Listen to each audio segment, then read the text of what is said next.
Ladies and gentlemen, good day and welcome to the Mastek Ltd Q3 FY25 earnings conference call hosted by EY Investor Relations. As a reminder, all participant lines will remain in the listen-only mode, and there will be an opportunity for you to ask questions after the presentation concludes. Should you need assistance during the conference call, please signal the operator by pressing star, then 0 on your touch-tone telephone. Please note that this conference is being recorded. I now hand the conference over to Mr. Pratik Jagtap from EY Investor Relations. Please go ahead, sir. Thank you, Ryan. Good day to all of you. Welcome to Q3 FY25 earnings call of Mastek Ltd. The results and presentation have already been mailed to you, and you can also view it on our website www.mastek.com. To take us through the results today and to answer your questions, we have the top management of Mastek, represented by Umang Nahata, CEO, and Arun Agarwal, CFO. Umang will start the call with a business update, which will be followed by Arun, providing the financial update for the quarter. Post that, we will open the floor for Q&A session. As usual, I would like to remind you that anything said on this call that reflects any outlook for the future or which can be construed as a forward-looking statement must be viewed in conjunction with the risks and uncertainties that we face.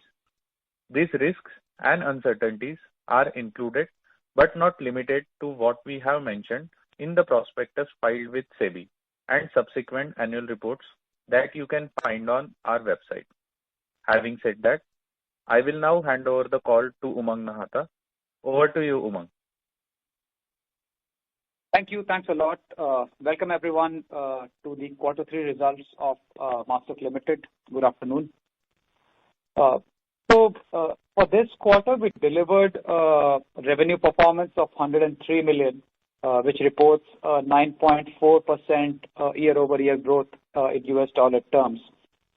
As you know, this Q3 is a furlough quarter. Given our nature of business, furlough is a pretty strong impacting area for us. And in spite of the furlough, a strong, more than expected furlough, we've been able to hold our revenue at a steady, flat rate.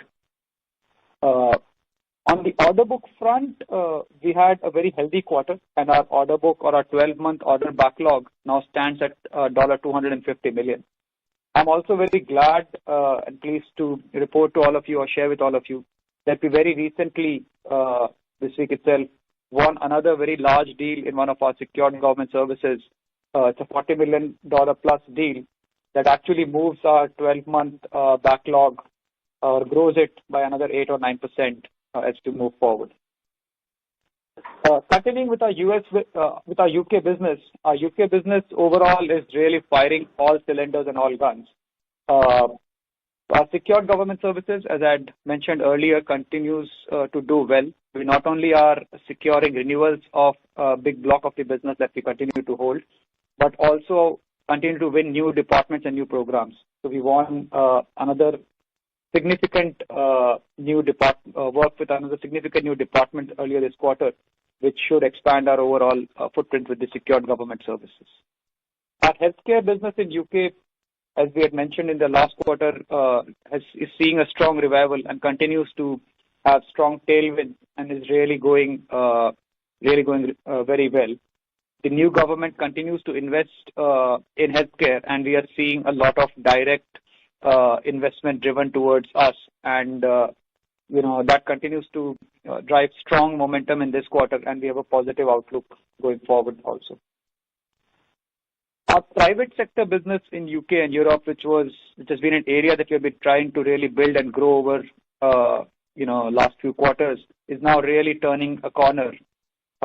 We've had good growth in our private sector business in this quarter. We actually won 2 of our largest deals in private sector in this quarter, one in UK, one in Europe, and one across Oracle and the other across digital services.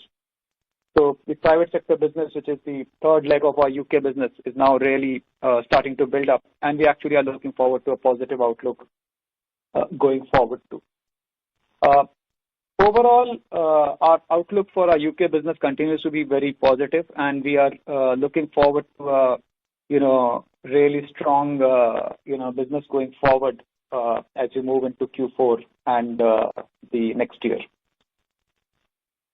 On North America, we had a steady quarter. As you would all remember, we had an extremely high growth quarter last in Q2, around 18% plus growth quarter, and now we are backing that up with a steady growth quarter in this year, which is around the 1.5% growth.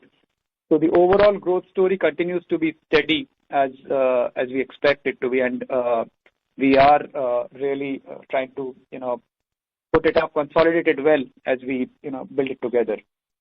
While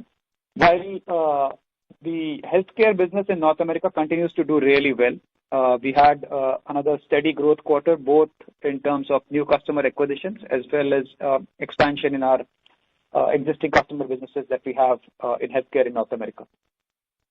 Our overall outlook for North America as we consolidate the capabilities that we have acquired over the last few quarters and really build our synergies together is we will have steady growth in North America for the coming few quarters, and we really will start realizing our expected full potential growth starting H1 of next year. As far as our focus and priority of business is concerned, Mastek is taking a full steering control on its AI priorities, and we are really driving an AI-first approach in the organization across all of our businesses and services. As I had mentioned earlier, we're taking a three-pillar approach to our AI strategy. The first pillar, really driving innovation and automation internal to Mastek across all of our service lines. The second pillar is creating an AI engineering practice, which will be launching in January. And the third pillar is launching a small language development or SLM practice, which will also be launching in January. The AI developments are also supporting all of our existing capabilities phenomenally. So in December, we launched Adopt.ai, which is one of the most advanced Oracle Cloud implementation methodologies, which will help our customers across all phases of the implementations, from testing to development to configuration and documentation. And we really hope to, expand our market within the Oracle implementation services using Adopt.ai. On the Salesforce front, we are now a qualified Agentforce partner. It's a product that Salesforce launched earlier in the year, and we are one of their early Agentforce partners that we have been qualified as. And not only have we become a qualified partner, we are also running Agentforce use cases with quite a few of our existing customers, and we are really looking forward to delivering those and then using those reference cases as built up for growing our Salesforce and Agentforce business as we go forward. We also saw good development of AI in our data business. We recently launched our AI asset or AI-led data modernization tool called Lightbeam, and I'm very happy to share that we won our first deal on Lightbeam in this quarter, and Lightbeam continues to spearhead our AI growth, not just in North America, but taking it globally, from providing services and solutions. All in all, I think we are definitely continuing to focus on the priority area that we had across Oracle, Digital, Salesforce, and Data. All of our businesses are taking AI first turn, and we are looking at AI sharpening our edge across all of our practices. And our vertical focus on healthcare as well as HGS continues to be a priority from a vertical standpoint. With that, I'll hand over the call to Arun, who will share more details around our financial performance. Arun, over to you. Thanks, Umang. Good day to everyone on the call. I will cover a few financial highlights for the quarter, and thereafter we can take your questions very specific to the quarter performance and more you want to understand about the Mastek performance going forward. We reported revenue of 870 crores for the quarter. It's up 10.9% year on year in INR terms. On a quarter-on-quarter basis, it reflects 0.2% growth, again in INR terms, while it is broadly flat in constant currency. This is after taking impact of furlough, which was more pronounced than what we initially envisaged at the beginning of the quarter. We are pleased with our performance across region. As Umang mentioned upon, we are continuously focusing upon our strategic priorities. The healthcare performance continues to be much healthier. It has grown circa 19% quarter-on-quarter and 30% year-on-year. As we have been focusing upon quality of our clients across the regions, very specifically in the AMEA, we have been able to reduce consistently our tail accounts, and as we stand in current quarter, our client count has come down to 351 versus 436 a year ago. This is helping us to increase our revenue per customer and focus upon the quality which we can deliver on a sustainable basis to our clients. We added 10 new logos during the quarter. So again, focusing upon the kind of clients which we are onboarding, who we can grow to much larger size and scale as we take them into digital transformation journey. Our 12 months order backlog stood at $250 million, broadly flat quarter-on-quarter in constant currency. As Umang mentioned, we have just received another deal of $40 million in UK HGS. It's a renewal with 20 to 25% net new included into it. We'll deliver it over the period of 2 years. It helps expanding our backlog 12 months by 8 to 9%. Our operating EBITDA for the quarter was at 16.2%. It reflects a reduction of 30 bips quarter-on-quarter. This is after absorbing the salary hike which we gave to certain part of our employees in August last quarter and to the balance organization effective October, which has led to impact in EBITDA of approximately 160 bips. And also we have seen some currency headwinds during the quarter with GBP depreciating versus dollar. We are pleased that our US has delivered double-digit margin, which we have been talking consistently, and that was one of our endeavors. We believe we are moving in the right direction. You would have seen UK margin has seen some reduction, which is more reflection of our cost of ramp, furlough, and also some partial currency headwinds. Our profit after tax for the quarter was at 94.76 crores, which is up 21.8% year-on-year. Since there was exceptional income both in quarter 3 and quarter 2, if we remove it and normalize our performance, our profit after tax for the quarter would stand at 88.4 crores versus 85.6 crores in quarter 2. Again, seeing a consistent growth on a quarter-on-quarter basis. Our gross cash was 497 crores. We had really good quarter in terms of collection, and we have been able to bring our DSO down from 96 days to 89 days, and the same is getting reflected in the free cash which we have generated. And this 497 crores cash is after one loan prepayment we have done, which is approximately 45 crores. So our cash addition in the quarter was actually much larger. Consequently, our borrowing stood at 602 crores as of 31st December versus 641 crores in September. Our closing headcount was 5260 versus 5505 in September 24. This is after our consistent focus on improving productivity and driving better outcome for our customer at the same time. Our utilization dropped to 74.4%, including trainees versus 78.4% in the previous quarter. Again, this is the reflection of the higher leaves, which is both led by festivals, holidays, and also client furloughs during the quarter. Thank you, everyone. Looking forward to your continued trust and support in Mastek. Going back to the moderator to open the house for Q&A. Thank you. Ladies and gentlemen, we will now begin the question and answer session. Anyone who wishes to ask a question may press star and 1 on their touchtone telephone. If you wish to remove yourself from the question queue, you may press star and 2. Participants are requested to use their handsets while asking a question. Ladies and gentlemen, we will wait for a moment while the question queue assembles. The first question comes from the line of Karan from Monarch AIF. Please go ahead. Hi, sir. Thank you for the opportunity. Sir, as we go into FY26, if you can just throw some light on how the demand environment currently looks like as from the UK. Have the digital programs from the Home Office, NHS, starting to see some accelerated spending? And what would be our ideal growth rate going forward in each of our geographies? That's my first question, sir. Yeah. Hi, Karan. Thanks for the question. So, as I mentioned, we will definitely be entering UK in FY26 with a very healthy backlog, and therefore our expectations of growth would be quite high in UK. Having said that, from an overall macro point of view, NHS definitely or healthcare continues to be a key spend area for UK government. There's a lot of revival in spend there.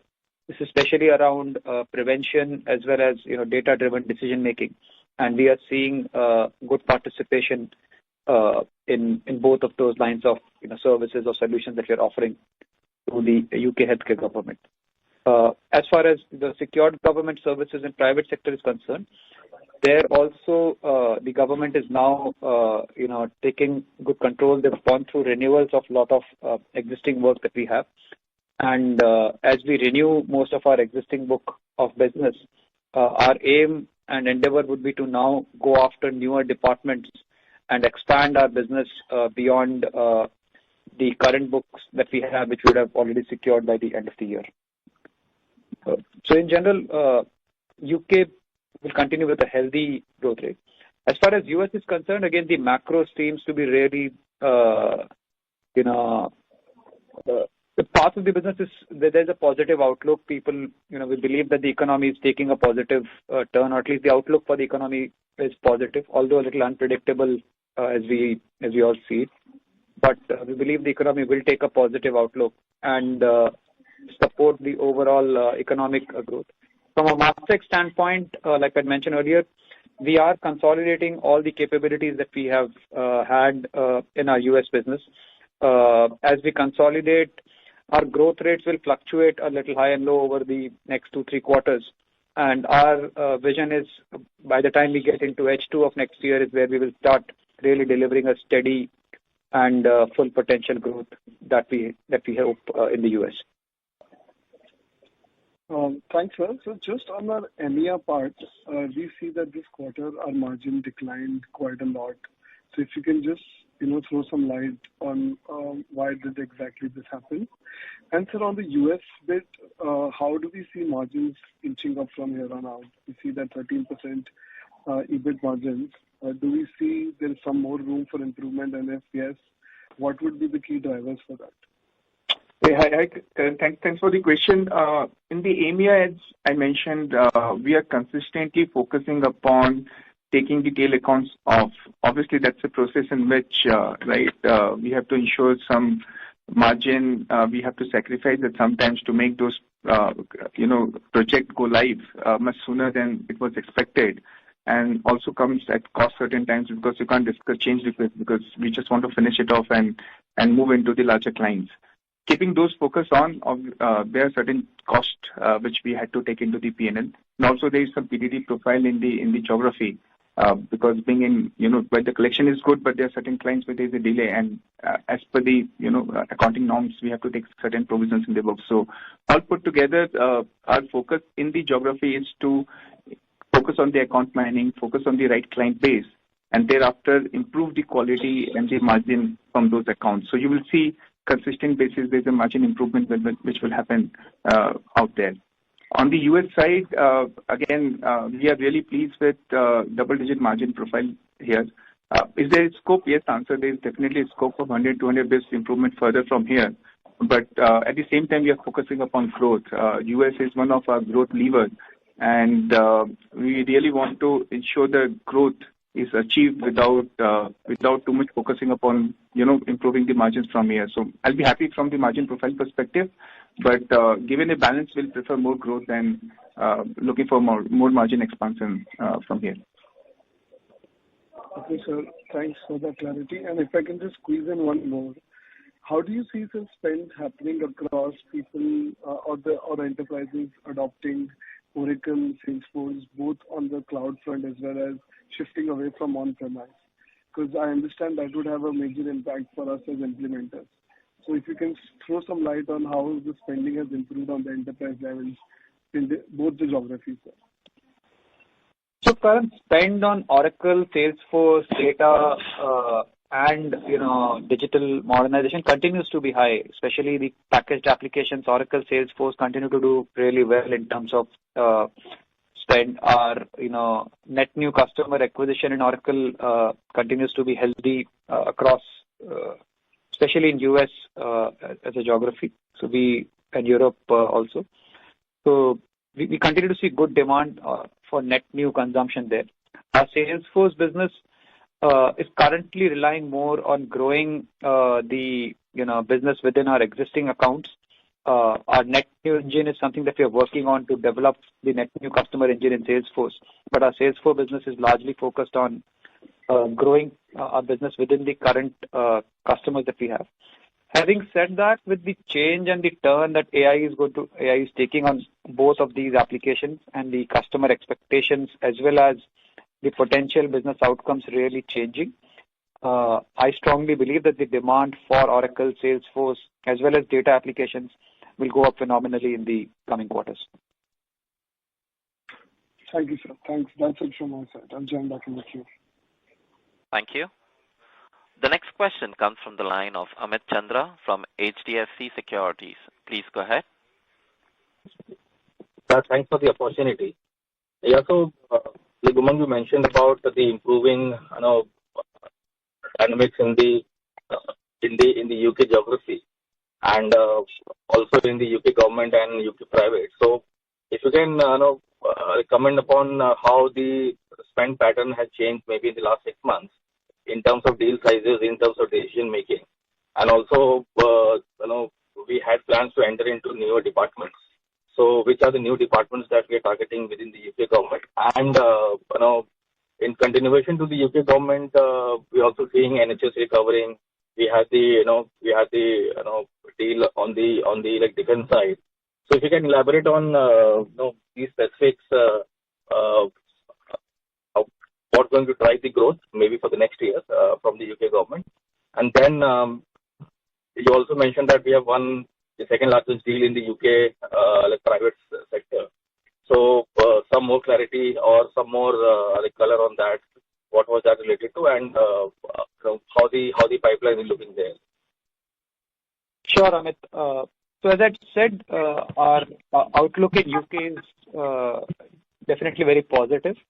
And on the secured government side, while we continue to, from a spend point of view, the government is clearly looking at driving budget efficiencies as well as trying to, choose their partners who could deliver long-term success for them. There's also a clear mandate of driving or enhanced drive of digital as well as AI transformation in government and health. So, and applying this to our business, for us, we have been able to, secure a large portion of our, current book of business, and we continue to, really look forward to secure all of it by the end of this fiscal. That's what we had really aimed for. And then we are really looking to go after, securing new departments. We've secured one pretty decent size new department in this quarter, a $10 million plus dollar deal in this quarter in a new department, opening up one new account. And we will continue to focus on opening more doors and more accounts, which could be both new departments as well as new programs in the existing departments that we work for. The healthcare business, like I had mentioned earlier, is largely focused on driving, efficiencies in the UK healthcare, which is, with more preventions as well as driving more data-driven decision making. And we are seeing a lot of data business coming our way, which is, primarily in the healthcare sector, but also in the financial services sector with, Bank of England and a few other customers really continuing to do quite well. So that's the scene on healthcare. On the private sector side, we want two good new deals, and one of is one of them is a renewal of our business for next 3 years with an upside to it. And the second is a larger phase 2 global rollout, followed by the phase 1 work that we had done for our customer. Both these deals in their respective areas are amongst the largest deals that we would have won in private sector. We continue to see a very healthy momentum, so our pipeline in all the 3 sectors also looks very healthy, and we are looking forward to a positive order book in Q4 and going forward. Okay. And on the UK side, do you have any scope in terms of margin expansion, maybe some offshoring that we can do in terms of the UK government contracts for which we have been working for the last many years? And also, how do we see the subcon panning out? So is there a possibility of margin expansion in the UK government? And secondly, on the then we'll move to the US after this. So as far as the margin expansion in UK is concerned, so there are 2 parts to the story. First of all, like I said, some of these extremely large deals are coming at a cost of margin, especially as the government renews larger contracts. So, for example, the recent contract that I mentioned that we won just a couple of days back, it's a 20% expansion in our current book of business. However, there has been pressure in terms of doing it more efficiently. As an organization, we are looking at various means of maintaining our margin profile, which has various initiatives, right from, like you said, offshoring, relooking at our resource pyramid, moving from subcon to, employees and things like that. So our endeavor is to, really hold our UK margin. It's a very healthy margin business, and our endeavor is to hold ourselves, bring ourselves back and hold to that margin levels at which we are. I don't think there's a large possibility of expanding margin from there onwards. We will not be doing justice to our customers if we start charging more than what we are doing in UK. Okay. And on the US geography, obviously, we are seeing things improving, but last time you mentioned about that we are trying to get more managed services deals there, which will improve the visibility in terms of the growth and obviously stable margins. So any progress on that? And also now we have expanded the margins in the US geography. So do we require more investments there, or the investments are largely through, or we can see the growth coming and the margins also at least be in the mid-teens range for the US geography? So, Amit, you're very right. Our focus in the US is to, really take our business to steady, repeatable business, which is going to be coming through managed services and T&M business. And as I'd mentioned earlier, we are really now integrating all of our capabilities across Oracle, Data, Digital, and Salesforce. So we have a full bouquet of services that we can take to our existing customers and start winning more steady, long-term T&M on managed services kinds of business with them. Having said that, really building, managed service or T&M businesses which are of, decent size and magnitude in terms of, book will take us some time. And like I said earlier, we are expecting that, as we get into, closer to H1, next year is when we would have made some significant change in terms of our profile of business from projects to more tending towards managed services or T&M kind of businesses. On the margin front in US, I think most of these savings were very much available, and they are being made without any impact to growth or any of our growth investments. I don't think we are at a healthy rate of, S&M investment in US, and we think our S&M investments is good enough to really drive the kind of, growth and vision that we expect in the US. So I expect our US margins to stay in the mid-teens, and it gives us enough, cushion to really drive the growth that we need. Okay. Thank you, and all the best for the future. Thank you. Thank you. The next question comes from the line of Soumitra Chatterjee from Avendus Spark Institutional Equities. Please go ahead. Yeah, hi. Thanks for the opportunity. Just two questions. This $40 million deal is not included in the $250 million order book and will be included from fourth quarter onwards. Is that a right interpretation? That is correct, Soumitra. Okay. And this 40 million is completely the expanded part of this 20-25%, which is the net new, or this includes the renewal as well? It includes renewal and with a 20% expansion. So 40 million has 80% renewal, 20% expansion. Okay. And from an incremental point of view of US, are you also seeing a shortened deal cycle that some of the larger peers are seeing, wherein probably your order book starts converting at a faster rate? I don't know. We haven't seen anything specific like that the deal cycles have shortened. Again, the kind of deals and kind of deal cycles that we are experiencing are different from what the larger players experience. Our deals are still more in the mid-size, more project-based deals right now, and therefore we haven't seen any change in deal cycle for us in the US right now.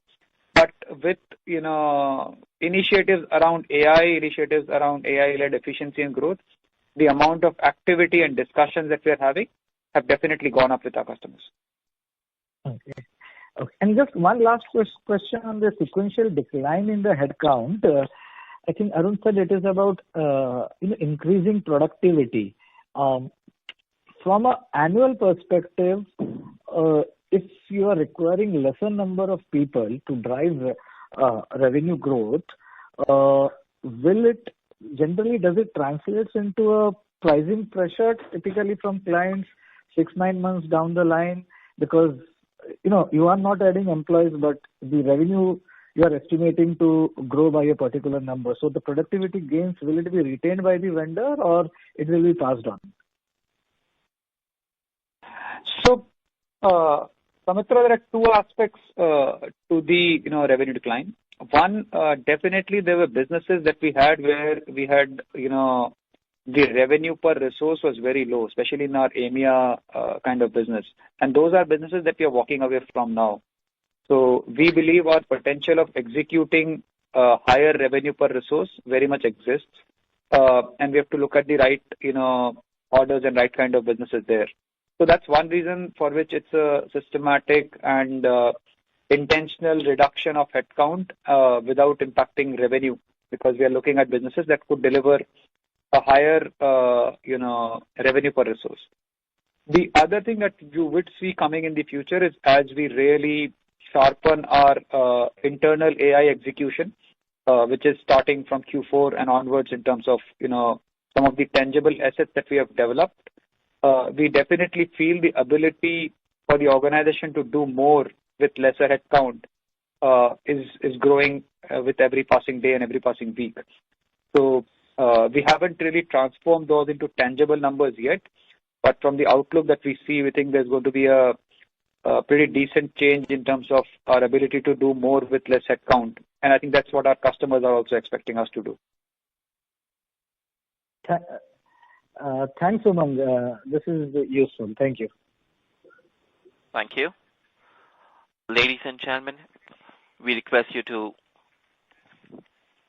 restrict yourself to one question and one follow-up question. The next question comes from the line of Nikhil from Kizuna Wealth. Please go ahead. Yeah, hi. Thank you for giving me the opportunity. So my first question is on we have the employee headcount that is reducing year on year and quarter on quarter. And last quarter we said that we are looking for additions in the headcount. Addition is anticipated. So are we looking to add the headcount in H1 of FY26? So that is my first question, sir. Sorry, Nikhil, we lost the last part of your question. Can you repeat the second half of your question, please? Yes, sir. So as our headcount is reducing and we are anticipating a huge growth, and in US we are anticipating growth from H1. So are we anticipating headcount growth in H1 of FY26?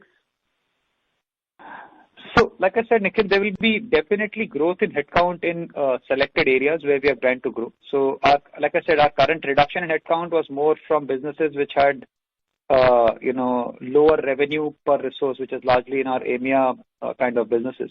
So that we are rebalancing.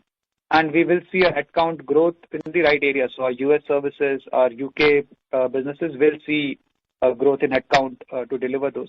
Having said that, the rate of headcount growth versus the rate of revenue growth, proportions will change as we start applying more and more AI to our internal execution. Okay, so we can expect like exponential growth in revenue with comparison to headcount. So that's great to hear, sir. And so second, my question is that as we are going for increasing the wallet share in our top 30 clients, and so we are reducing our long tail in the area region. So how much reduction in active clients can we expect? Again, there's a consistent effort. As we have mentioned, if you recollect, we used to be 400 plus accounts, and what we have said that to double the revenue from here, or maybe 2.5 times of revenue from where we are at this point of time, which can be done with the similar client base. 300 to 350 is a good client base. So again, that's a process which will continue. We'll keep gaining new accounts which are much more scalable from the revenue perspective, and we'll keep on removing the tail accounts. So that's a continuous process which will happen in the process, and you will see that revenue per person is growing as has been happening in the last 2-3 quarters. Okay, sir. I'll just join back the queue. Thank you. Ladies and gentlemen, if you wish to ask a question, please press star and 1. The next question comes from the line of Sarvesh Gupta from Maximal Capital. Please go ahead.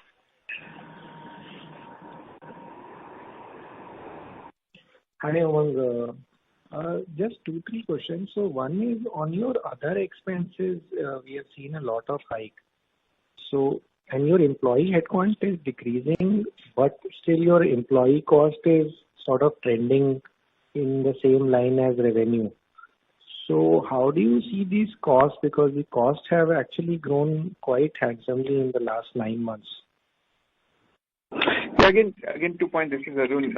One is when you are seeing other costs increasing quarter on quarter specifically, it is also the function because a lot of growth that we are seeing in health and also in SGS in UK. There a lot of work is happening to security clear resources, and by nature they work in the contractual model. So rather than increasing the employee cost, that change is reflected into the cost of subcontractor, which is reported under other expenses. So that's the main reason we are seeing the increase which is happening into the other cost. And you would have noticed quarter on quarter there is a decrease in the employee cost at the same time. And your observation is right. That's the combination. While on a consistent basis, you will see the employment cost is increasing because one, there's an increment which has happened, right? So if you compare versus 9 months and 6 months, you will see there's increase in the employment cost. But the quarter is more the reflection of increase in subcontractors and not the employee headcount at the same time.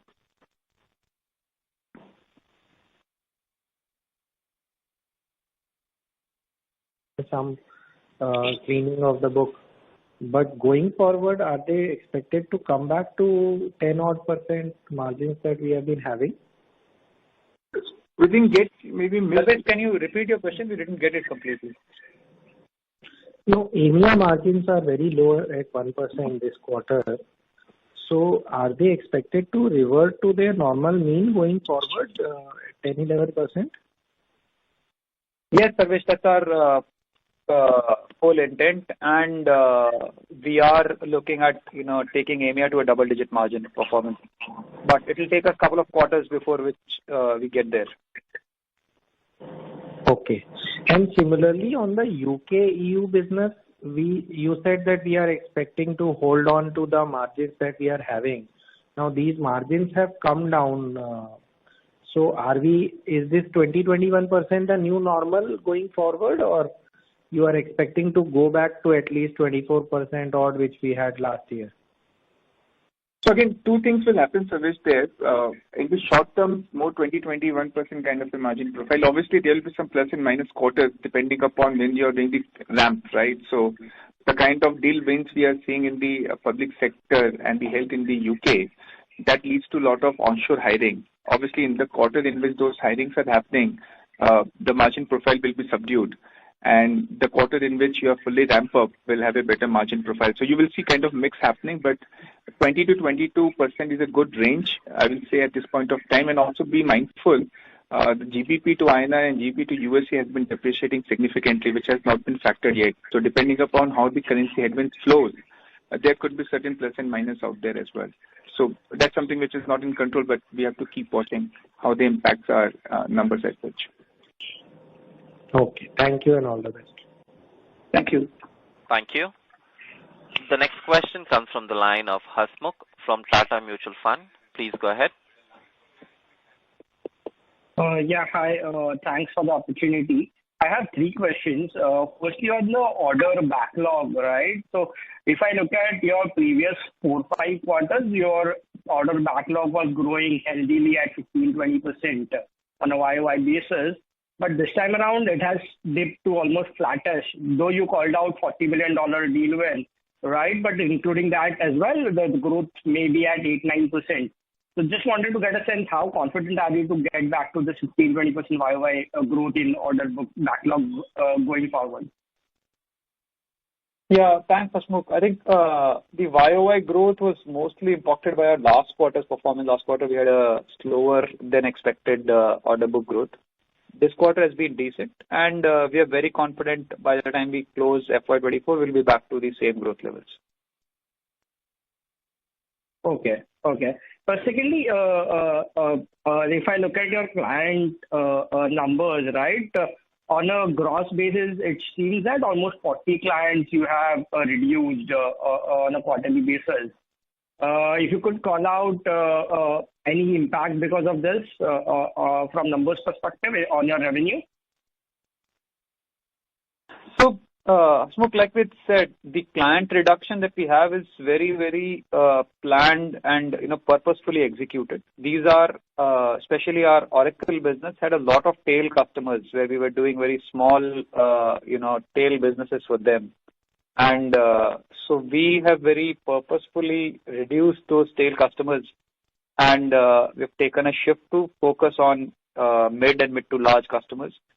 And that's the reason you see a reduction in the number of clients. It is no reflection of reduction in the value of business. In fact, our average deal size continues to go up, especially in the Oracle services where it was pretty low earlier. And that has allowed us to focus better on our customers, focus better on large deals, and continue to deliver better in terms of client delivery as well as focus on growth. Got it. And lastly, on currency movements perspective, if you could call out, let's say this quarter because of a wide movement in the currencies, how it impacted your margins in let's say basis points, if you could highlight that. Thank you. Yeah, in the current quarter, again, the way everyone reports and we report as well, it's a quarterly average from the P&L perspective. So there's a partial impact which has happened in the current quarter. Again, we have to be watchful because at the fag end of the quarter end, you would have seen GBP and USD depreciating much more in a wider way. But again, USD INR and GB INR is improving at the same time. So there's a balance which is happening. So I'll be watchful for quarter 4 to see whether significant impact happens or not. In the current quarter, it would be in the range of 20 to 30 pips impact at the high level, which would have happened into the EBITDA profile. Got it. Thanks a lot. That's it from us. Thank you. The next question comes from the line of Ruchita from iWealth Management. Please go ahead. Hello, sir. Good evening. So, sir, my question was on the service line. So, what I see is that your data automation AI, it has been flattish or has degrown. Similar with your digital commerce and experience business, not been growing. So, what has been the reason for the same? So, Ruchita, as far as the data business is concerned, again, we had a couple of customers, with whom we had some projects business, which as the project business closed, we saw a dip in that kind of volume there. Although our endeavor, spend, etc., on the data continues to be high, and we look forward to a higher growth globally in data as we move forward into the next quarter, especially the work that we are doing with the financial services and healthcare in UK. A lot of that is, data and AI driven around Databricks, and we're also seeing good traction in EMEA around our data business, and North America continues to be steady, and it's an area of focus. So data, while it has had current blip in terms of our numbers, but the numbers are so small that even $1 billion change can change the percentage sizably. As far as the commerce business is concerned, that is a very fair observation. It's been on a slow or I would say steady decline for some time over the last 4 to 6 quarters. That's because the commerce business was largely based on Oracle Commerce and Oracle ATG. Both the products have seen defocus from the principal, and therefore, even our focus on our commerce business has been more around staying steady and then gradually trying to divert our commerce business to more digital engineering or Salesforce commerce kind of business, which is much slower as compared to the business that we had earlier. So commerce, while it is there in focus, but it is not a very high focus service line for us. Just to complement, overall service line, you will keep seeing improvement because that's the overall CX portfolio. And we are also combining multiple other capabilities in addition to Salesforce and others. So while that growth is muted because, as Umang mentioned, there is a decline in commerce part, while Salesforce continues to be healthy. So it's a balance which is happening as we keep growing other portfolio within that particular service line. That will be reflected in the numbers as well. Understood. And so, we've been talking about that going ahead, our headcount would be lower basically because of AI and all of that. So would that mean that, it would lead to operating leverage for us, or will we kind of pass it on to our consumers to get more wallet share from them? So in the initial, it's going to be actually a bit of both. There is going to be a portion of the efficiencies that we find will be passed on to our customers, especially in the initial phase as we really want to build the market. But there is going to be certain areas of headcount which will drive efficiencies and margin improvement for us also. So it's going to be a bit of both. What is going to be the share we're yet to see as we really start executing the benefits. We'll see how much can we retain for ourselves and how much do we have to pass on to our customers. And so just one question on the AI service line. How big do we see this segment to be, let's say in the next 2-3 years? Rachita, if you ask me, first of all, it's changing so fast, so it's very hard for anybody to predict. 2 years is too long a time in the AI world. But my feel, we will see complete 180-degree shift in the way we do businesses in 2 years. Digital engineering will become more AI engineering. Packaged app development will become more packaged AI use case deployments. Foundation data models that we build for data modernization will become, small language development for AI enablement and things like that. So all the businesses that is, prominent business today, from digital to packaged apps to data, will all see significant impact of AI in them in the coming years. Okay, got it. Thank you. Thank you. The next question comes from the line of Varun Kulkarni from InCred Asset Management. Please go ahead. Hi, good evening, sir. Just one small question. I believe Arun sir has, resigned from the company. Are we in the process of finding a new CFO, or where are we on that particular front? Yeah, so we are in the process of, the CFO search is very actively on, and, we have already shortlisted a few candidates. We're going through our motions. But having said that, all senior positions, there's a notice period, that has to happen. So we might see a interim couple of months where we will run with our current the team that is without or under Arun. We have appointed an advisor who would help us during that period. But our search and shortlisting of the candidate is very active, and hopefully we would have finalized the candidate before the end of this month. Okay. And one last question, sir, if I may. What is the growth rate that we are anticipating in the UK and US region for, say, FY26, at least for the top line? Yeah, we're looking for a healthy growth rate. As you know, Varun, we don't share any forward-looking, growth markers, but yeah, it's a healthy growth rate that we're looking at, healthier than what we've had in the previous quarters or years.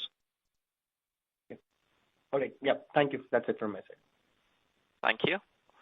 The next question comes from the line of Harsh Chaurasia from Vallum Capital. Please go ahead. Good afternoon, sir. Thanks for the opportunity. I have two questions. I think in your opening statement, you mentioned like your private healthcare licenses business is very strong in North America, where you are finding new opportunities. When I just compare it with the larger peers, their commentary on the healthcare business, healthcare vertical, what they mention is there is a weakness, sign of weakness, mainly because of the policy uncertainty. So I'm not able to understand why there is a divergence between these two. So if you can help me understand this.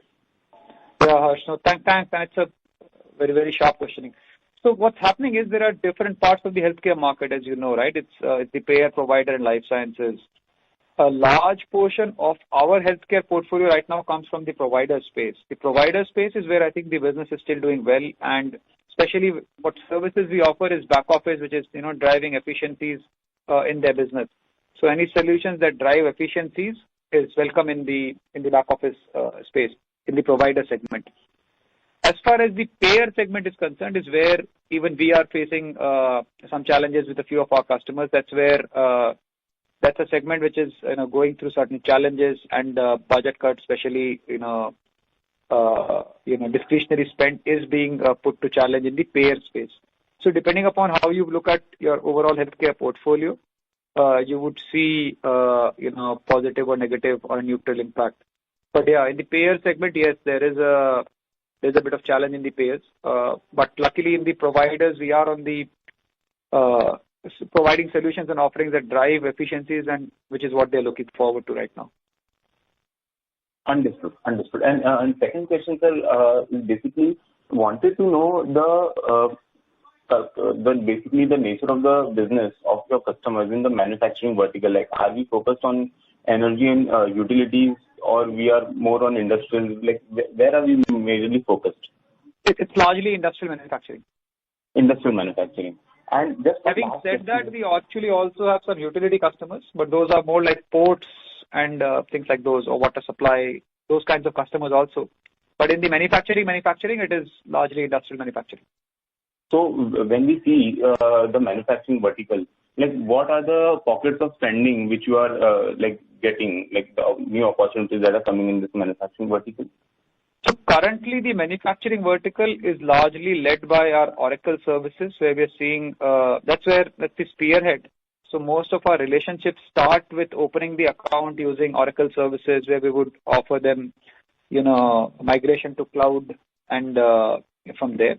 But once we've opened a customer using Oracle, then we're seeing, actually potential across CX and across data and across digital, all the three areas. And now, as we move forward, a lot of discussions, healthy discussions, are also happening around AI, and especially, in the space of, hardware, software, integrated AI is where we're also seeing. So our NVIDIA partnership is now starting to play in the manufacturing space as we do, hardware integrated AI POCs for them. Got it. Understood. Thank you very much, sir. Thank you. As there are no further questions, I now hand the conference over to the management for their closing comments. Yeah. Thank you, everyone, for all your very insightful questions. And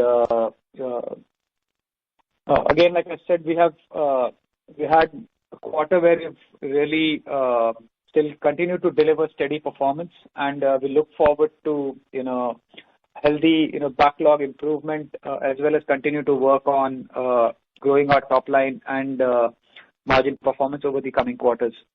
So thank you once again to all the analysts for their insightful questions and guidance. Thank you. Thank you. Thank you. On behalf of Mastek Ltd, that concludes this conference. Thank you for joining us, and you may now disconnect your lines.